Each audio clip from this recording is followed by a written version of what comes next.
Assalamu alaikum warahmatullahi wabarakatuh. Guidelines for Hifz students. Auz billahi minash shaitanir rajim. Bismillahir rahmanir rahim. So those who want to memorize the Quran, what is the best time to memorize new lesson? The best time to learn the new lesson is when mind is quite relaxed. Generally, this is at the time of Fajr, morning prayer, and also after Maghrib Salah, the prayer after sunset. So these two times you can avail this. Even if you're going to school, if you're going to work, doesn't matter. Still you will be home at Fajr time, isn't it? And also same thing for the Maghrib time after sunset. And what is the best method to use in memorizing one's new lesson? What you have to do? One of the most effective method to use in memorizing the new lesson is before commencing the actual procedure of memorization, read the new lesson at least 3 or 4 times. This will prepare the students mentally for the lesson as well as give him the crux of the lesson. Secondly, memorize verse by verse, ayah by ayah.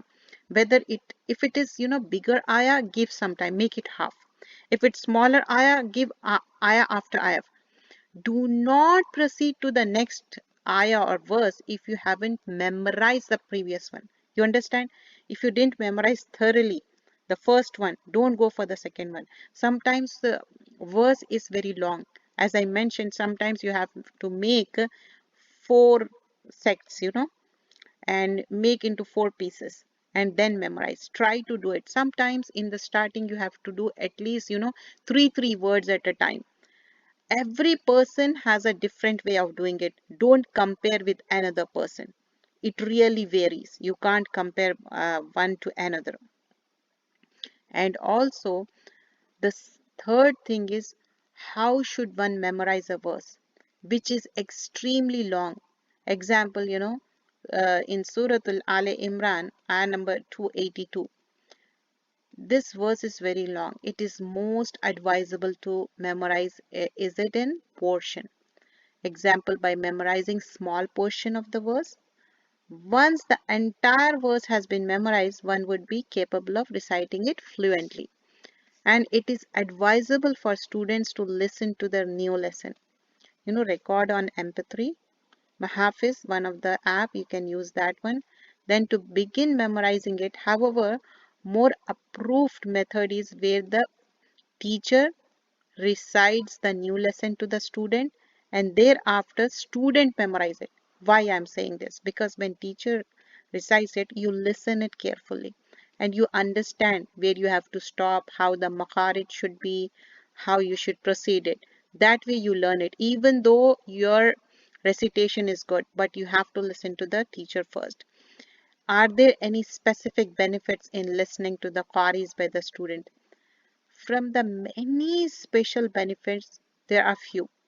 Listening to the qaris create a great urge and favor to learn. Example, a student loves to listen to the recital of the Quran by Sheikh Abdul Rahman As-Sudais. Now, by him listening to the recitation, this enhance the desire of learning. You know, the students get more familiar with the method, how they should memorize it. So this is so important. So importance of reciting new lesson by teacher cannot be overemphasized. Once is definitely safe from many errors which could arise because of negligence. The student is made aware of that. And how much of the new lesson should student learn? This depends on the student himself. The amount varies, maybe one third. Sometimes some students they excel 2 pages and more. Quality is at most important, not quantity. Thus far, most of the question dealt with new lesson. Sabak here under following questions pertaining to the previous day's lessons. Do muraja, well as miscellaneous advice and not worthy point. Students find great difficulty in remembering their previous day lesson. What is the main cause for that? The main cause for students forgetting their previous day lesson is negligence. You have to be careful, you have to be vigilant, you have to understand here under the follow some methods which will assist the student.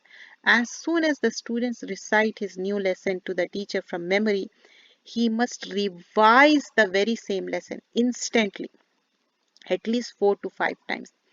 The very same method should be adopted before one learns one's revision. Repetition of the new lesson. Student to make lot of mistakes when reciting their revision. What is this cause of? When you recite it, you make lot of mistake. Mistakes are unavoidable. It must be remembered that. Don't feel shy, and that memorizing of the Quran takes different stages. Example, first student has memorized the new lesson, revise it. It is like a building. The foundation has to be firm.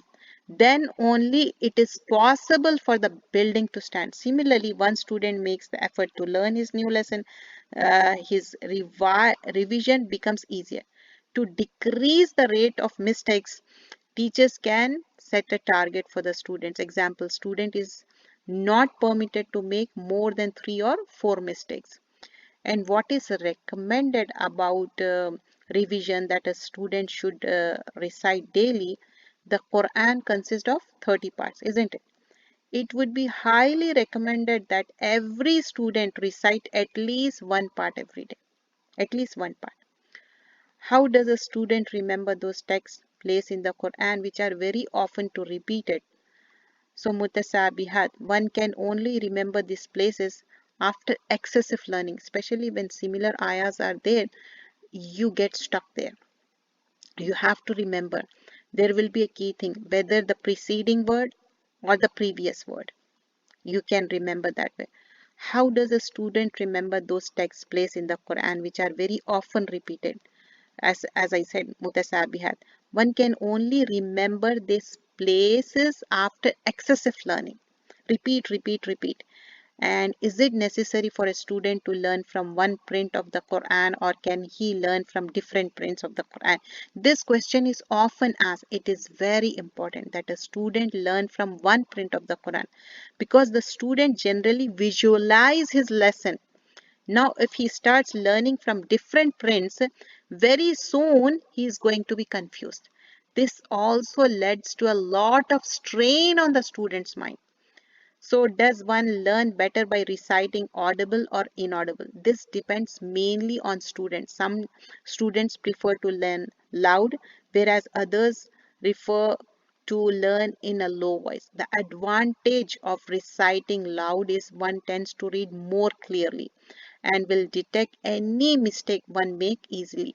So it's a reminder for all of us, because we all are trying to memorize the Quran. So what we have to do, first and foremost, make dua, make intention to Allah subhanahu wa ta'ala, like Allah, make this thing easy for you, and only Allah will make easy. These are the guidelines for the Hifz students, and we all are doing Hifz. Some are doing some part, some are doing more, some are doing less. But for first and foremost, prerequisite is make a firm intention, make a lot of dua when you start it. With the wudu, you can do 2 nawafil if you want, and also remember that you are doing to please Allah subhanahu wa ta'ala. Remember that.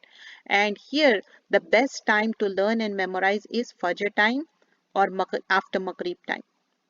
That is the time you can utilize. Even on weekends, you can look for yourself what is the best time on your weekends, and put that schedule on the priority list. And how you have to memorize? You have to memorize by making it pieces. For example, if you are going for a bigger ayah, make it into chunks. And some people, they have to make it into the words. And as I mentioned, you have to use only one mushaf. If you are using Ismania Musaf, you have to stick to it. Don't mess up. Sometimes you are using some Musaf, sometime other. No, never ever. Because when you visualize it, you can see the print in your eyes. You can remember whether it is on the right side of the Musaf or the left side, or even you remember it is on the upper side or the lower side. When you turn you can literally visualize in your mind, and when you sleep, literally it will come in your mind how you are memorizing it. And listen to the best qaris. And first you have to do slowly, read loudly. Remove the shyness. When you go to the teacher, remove the shyness. Don't feel shy. The other people who are listening, don't care them. You are doing for the sake of Allah. If one who is reading with more mistakes, Allah give reward to that person more than the person who is reciting fluently. And for each harf, you are rewarded 10 good deeds. So alif is one, lam is one, mim is one. I'm talking about harf. What about the whole mushaf? One who memorize it. It is like, completely you have to repeat, repeat, repeat. Quran memorization goes away like how you untie the camel and camel runs away. The same way the Quran from your mind run away if you don't practice it. If you memorize the whole 30th juz, repeat, repeat, repeat. If you memorize the familiar surah, for example, somebody knows Surah Al-Mulk 1 to 30, repeat, repeat, repeat. You daily repeat in the Isha time. But if you don't repeat it, you will forget. Especially women, for particular days, they stop, and after that, when they want to continue, they forget. For them, what is the key thing they have to remember? They can listen. They can play and listen. So even though they are not reading it, but they can listen to different qaris and memorize it and do it for lillahi, for the sake of Allah. Jazakallah khairan kasira.